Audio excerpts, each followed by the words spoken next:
Hello friends, ನಾನು ನಿಮ್ಮ ಪ್ರೀತಿಯ ಜಾಬ್ ವರ್ಡ್ ನೆಟ್ವರ್ಕ್ ಯೂಟ್ಯೂಬರ್. ಬಹಳ ದಿನಗಳ ನಂತರ ಹೊಸದಾದ ಒಂದು ವೇಕೆನ್ಸಿಯೊಂದಿಗೆ ನಿಮ್ಮ ಬಳಿ ಬಂದಿದ್ದೇನೆ. ಈ ವೇಕೆನ್ಸಿಯು Visvesvaraya industrial technological museum VITM ಅಂತಲೂ ಹೇಳ್ತಾರೆ. ಇದು ನಮ್ಮ ಬೆಂಗಳೂರಿನ ಮ್ಯೂಸಿಯಮ್ಮಿನ ಒಂದು ವೇಕೆನ್ಸಿ ಆಗಿದೆ. ಯಾವೆಲ್ಲ ವೇಕೆನ್ಸಿಗೆ ಅರ್ಹರಾಗಿರುವ ಅಭ್ಯರ್ಥಿಗಳನ್ನು ಕರೆದಿದ್ದಾರೆ ಅಂತ ನೋಡೋದಾದರೆ, ಈ ಬ್ಯಾಚುಲರ್ ಡಿಗ್ರಿ ಹಾಗೂ ITIನಲ್ಲಿ ಓದಿಯಂತರಕ್ಕಂಥವರನ್ನು ಮತ್ತು ಆರ್ಟಿಸ್ಟ್ನಲ್ಲಿ ಮತ್ತು ಸ್ಟೆನೋಗ್ರಾಫರ್ ಇಷ್ಟು ವಿದ್ಯಾಭ್ಯಾಸವನ್ನು ಹೊಂದಿದವರಿಗೆ ವೇಕೆನ್ಸಿಯನ್ನು ಕರೆದಿದ್ದಾರೆ.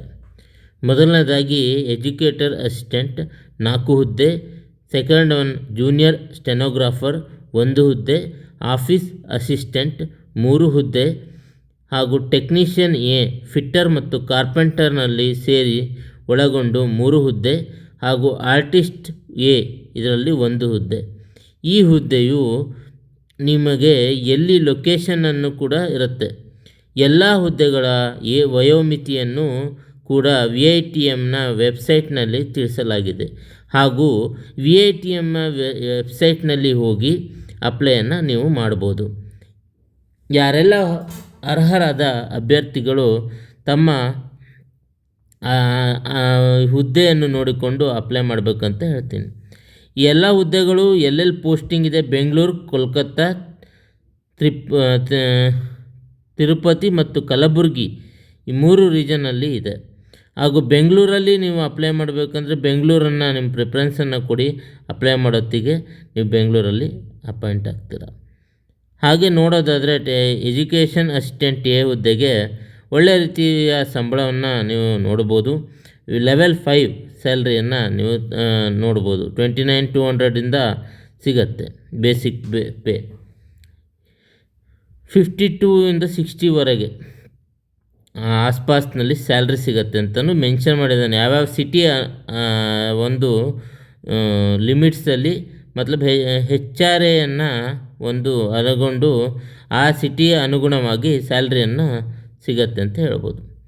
ಇದಕ್ಕೆ ಎಜುಕೇಷನ್ ಅಸಿಸ್ಟೆಂಟ್ ಡಿಗ್ರಿ ಸೈನ್ಸ್ ಮತ್ತು ಫಿಸಿಕ್ಸ್ನಲ್ಲಿ ಕಾಂಬಿನೇಷನ್ ಆಗಿ ಸಬ್ಜೆಕ್ಟನ್ನು ಕೆಮಿಸ್ಟ್ರಿ, ಮ್ಯಾಥ್ಸ್, ಎಲೆಕ್ಟ್ರಾನಿಕ್ಸ್ ಮತ್ತು ಕಂಪ್ಯೂಟರ್ ಸೈನ್ಸ್ನಲ್ಲಿ ಹೊಂದಿರುವಂಥ ಅಭ್ಯರ್ಥಿಗಳು ಅಪ್ಲೈ ಮಾಡ್ಬೋದು. ಅಥವಾ ಸೈನ್ಸ್ನಲ್ಲಿ ಕೆಮಿಸ್ಟ್ರಿ ಕಾಂಬಿನೇಷನಲ್ಲಿ ಝುವಾಲಜಿ, ಬಾಟನಿ ಮತ್ತು ಮೈಕ್ರೋಬಯಾಲಜಿ ಹಾಗೂ ಎನ್ವೈರ್ಮೆಂಟ್ ಸೈನ್ಸನ್ನು ಮಾಲಿಕ್ಯುಲರ್ ಬಯಾಲಜಿಯನ್ನು ಹೊಂದಿರೋಂಥ ಇಷ್ಟರಲ್ಲಿ ಯಾವ್ದಾದ್ರು ಒಂದನ್ನು ಹೊಂದಿರೋಂಥವ್ರು ಅಪ್ಲೈ ಮಾಡ್ಬೋದು. ಹಾಗೆ ಜಾಬ್ ಡಿಸ್ಕ್ರಿಪ್ಷನನ್ನು ನೋಡ್ಬೋದು, ಅಂದರೆ ಏನೇನಿದೆ ಅಂತ. ವಯೋಮಿತಿಯನ್ನು ನೀವು ನೋಡ್ಬೋದು. 35 ವಯೋಮಿತಿ. ಎಲ್ಲದಕ್ಕೂ 35 ವಯೋಮಿತಿ ಇದೆ. ಸ್ಟೆನೋಗ್ರಾಫರ್ ಮತ್ತು ಆಫೀಸ್ ಅಸಿಸ್ಟೆಂಟ್ ಬಿಟ್ಟು ಇವೆರಡು ಪೊಸಿಷನ್ನಿಗೆ ನೀವು 25 ಏಜನ್ನು ಹೊಂದಿರಲೇಬೇಕಾಗತ್ತೆ. ಜೂನಿಯರ್ ಸ್ಟೆನೋಗ್ರಫಿಗೆ ಒಳ್ಳೆ ವೇತನ ಅಂತಲೇ ಹೇಳ್ಬೋದು. 25,000 ಬೇಸಿಕ್ ಪೇ, 25,500 ಬೇಸಿಕ್ ಪೇ ಇದೆ. ಅರೌಂಡ್ ಅಪ್ರಾಕ್ಸ್ 54,000 ಟು 10 ರೂಪೀಸ್ ನಿಮಗೆ ಇನ್ ಹ್ಯಾಂಡಾಗಿ ಸಿಗುತ್ತೆ ಅಂತ ಹೇಳ್ಬೋದು. ಇದರಲ್ಲಿ ನೀವು HSS ಅಂದರೆ ಹೈಯರ್ ಸ್ಕೂಲು ಸೆಕೆಂಡರಿ ಎಜುಕೇಷನ್ನ ಹೊಂದಿರಬೇಕು. ಅಂದರೆ PUC ಅಥವಾ 10th ಎಬೋ PUC ಲೆಕ್ಕ. ಅದಕ್ಕೆ ಒಂದು ಸ್ಟೆನೋಗ್ರಫಿ ಕೋರ್ಸನ್ನು ಹೊಂದಿದರೆ ನೀವು ಇದನ್ನು ಅಪ್ಲೈ ಮಾಡ್ಬೋದು ಅಂತ ನಾನು ಹೇಳ್ತೀನಿ ಫ್ರೆಂಡ್ಸ್. ಹಾಗೂ ಇದಕ್ಕೆ 25 ಇಯರ್ಸ್ ಏಜನ್ನು ಹೊಂದಿರಬೇಕಾಗತ್ತೆ. ಆಫೀಸ್ ಅಸಿಸ್ಟೆಂಟಲ್ಲಿ 19,900 ಬೇಸಿಕ್ ಪೇ ಆಗಿರುತ್ತೆ. ಹಾಗೂ ಇನ್ ಹ್ಯಾಂಡಲ್ಲಿ 39,970 ರೂಪೀಸ್ ಇನ್ ಹ್ಯಾಂಡ್ ಬರುತ್ತೆ. ಇದಕ್ಕೆ 25 ಇಯರ್ಸ್ ಏಜ್ ಆಗಿರುತ್ತೆ. 3 ಪೊಸಿಷನ್ ಇದೆ, ಬೆಂಗಳೂರು ಮತ್ತು ತಿರುಪತಿ ಲೊಕೇಶನ್. ನೆಕ್ಸ್ಟ್ ಟೆಕ್ನಿಷಿಯನ್ ಫಿಟ್ಟರಲ್ಲಿ 2 ಪೋಸ್ಟು, ಕಾರ್ಪೆಂಟರ್ 1 ಪೋಸ್ಟು. ಫಿಟ್ಟರ್ ನೀವು VITMನ ಬೆಂಗಳೂರು ಘಟಕದಲ್ಲಿ ನೋಡ್ಬೋದು. ಹಾಗೂ ಫಿಟ್ಟರ್ ಮತ್ತೊಂದು ತಿರುಪತಿ ಘಟಕ ಮತ್ತು ಕಾರ್ಪೆಂಟರ್ ಕ್ಯಾಲಿಕರ್ ಘಟಕದಲ್ಲಿ ನೀವು ಮ್ಯೂಸಿಯಮಲ್ಲಿ ವರ್ಕ್ ಮಾಡ್ಬೋದು.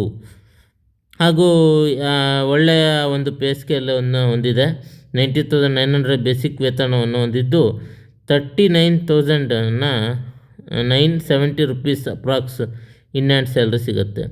ಫಿಟ್ಟರಿಗೆ ಐ ಟಿ ಐನಲ್ಲಿ ಫಿಟ್ಟರನ್ನು ಹೊಂದಿರಬೇಕು, ಕಾರ್ಪೆಂಟ್ರಲ್ಲಿ ಐ ಟಿ ಐ ಕಾರ್ಪೆಂಟ್ರನ್ನು ಹೊಂದಿರಬೇಕು ಹಾಗೂ 35 ಇಯರ್ಸ್ ಏಜ್ ಲಿಮಿಟ್ ಆಗಿದೆ. ಇನ್ನು ಆರ್ಟಿಸ್ಟ್ ಎನಲ್ಲೂ ಇದು ಬೆಂಗಳೂರಿನಲ್ಲಿ ಪೋಸ್ಟಿಂಗ್ ಇದೆ SC ಕ್ಯಾಂಡಿಡೇಟ್ಸಿಗೆ. ಇದಕ್ಕೆ ಫೈನ್ ಆರ್ಟ್ಸ್ ಮತ್ತು ಕಮರ್ಷಿಯಲ್ ಆರ್ಟ್ಸ್ ಡಿಪ್ಲೊಮೊವನ್ನು ಹೊಂದಿರಬೇಕು ಹಾಗೂ ಸರ್ಟಿಫಿಕೇಟ್ಸ್ ಇನ್ ಫೈನ್ ಆರ್ ಕಮರ್ಷಿಯಲ್ ಆರ್ಟ್ ಅನ್ನು ಹೊಂದಿದ್ದು 2 ವರ್ಷ ಎಕ್ಸ್ಪೀರಿಯನ್ಸ್ ಇರೋರಿಗೆ ಇದನ್ನು ಅಪ್ಲೈ ಮಾಡ್ಬೋದು. ಯಾರೆಲ್ಲ ಅರ್ಹ ಅಭ್ಯರ್ಥಿಯವರಿದ್ದಾರೋ ಅಪ್ಲೈ ಮಾಡಿ ಅಂತ ಹೇಳ್ತಿದ್ದೀನಿ ಫ್ರೆಂಡ್ಸ್. ಇನ್ನು ಜನರಲ್ ಕಂಡೀಷನ್ಗಳು ಹೆಂಗಿದೆ ಅದನ್ನು ಜನರಲ್ ಗೈಡ್ಲೈನ್ಸನ್ನು ನೋಡಿಕೊಂಡು ಅಪ್ಲೈ ಮಾಡಿ ಅಂತ ಹೇಳ್ತಿದ್ದೀನಿ ಫ್ರೆಂಡ್ಸ್. ಕೊನೆಯದಾಗಿ ಈ ವಿಡಿಯೋನ ಮುಗಿಸೋ ಮುಂಚೆ ಇದರ ಸ್ಟಾರ್ಟಿಂಗ್ ಡೇಟ್ ಹಾಗೂ ಎಂಡ್ ಡೇಟನ್ನು ಹೇಳ್ತಿದ್ದೇನೆ. ಸ್ಟಾರ್ಟಿಂಗ್ ಡೇಟ್ ನಿಮಗೆ 18/5/2026 ಇದೆ. ಎಂಡ್ ಲಾಸ್ಟ್ ಡೇಟ್ ಅಪ್ಲಿಕೇಶನಿಂದು 15/6/2026 ಆಗಿರುತ್ತೆ. Thank you friends. Bye bye.